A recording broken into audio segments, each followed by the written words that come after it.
ভাগ্যশ্রী প্রধান বলছি। আমাদের কিশোরী মিটিংয়ে আমাদেরকে ডাকছিল ম্যামরা সবাই মিলে। এবার আমাদের যে পিরিয়ড মাসিক যেটাকে আমরা বলি, সেটা নিয়ে আমাদেরকে অনেক কিছু বুঝিয়েছে। আমরা যেটা জানতাম না সেটা জেনেছি। এবং প্যাড ব্যবহার করতে বলেছে। প্যাড দিনে 3টা থেকে 4-5 ঘন্টা অন্তর অন্তর চেঞ্জ করতে বলেছে। এবং সেই সময়টা আমাদের পরিষ্কার পরিচ্ছন্ন থাকতে বলেছে এবং খাওয়া দাওয়া ঠিক করতে বলেছে। যেটা জানতাম না অনেক কিছু শিখেছি। এবং ম্যাডামরা এইসব যে মিটিং করেছে, আমরা যেটা জানতাম না সেটা অনেক কিছুই জানতে পেরেছি এবং জেনেও খুব ভালো লাগলো।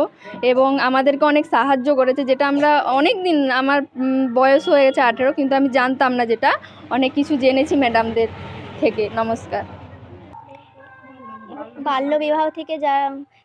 বাল্যবিবাহ সম্বন্ধে কিছু শিখেছি। যারা কম বয়সে বিবাহ করে নিচ্ছে, যারা পালিয়ে যাচ্ছে, তাদের সম্পর্কে তাদের নানা রকম সমস্যা, যেমন এই কম বয়সে পালিয়ে যেয়ে তাদের পড়াশোনা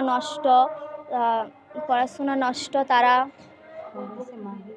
তারা কম বয়সে মা হয়ে যাচ্ছে এবং তাদের বাড়িতে নানা রকম কাজ করার জন্য তারা অসন্তুষ্ট হয়ে পড়ছে।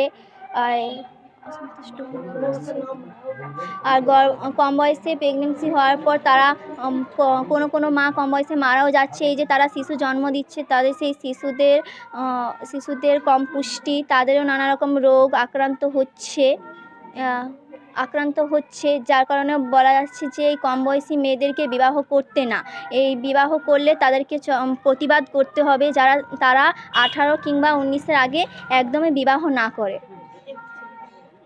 21 থেকে তারা যেন মা হওয়ার চেষ্টা করে। এবার 18 আগে একদমই বিয়েটা যেন না করে তারা। পপি পাত্র। বাড়ি কিশোরচক, দক্ষিণ মান হাই স্কুল।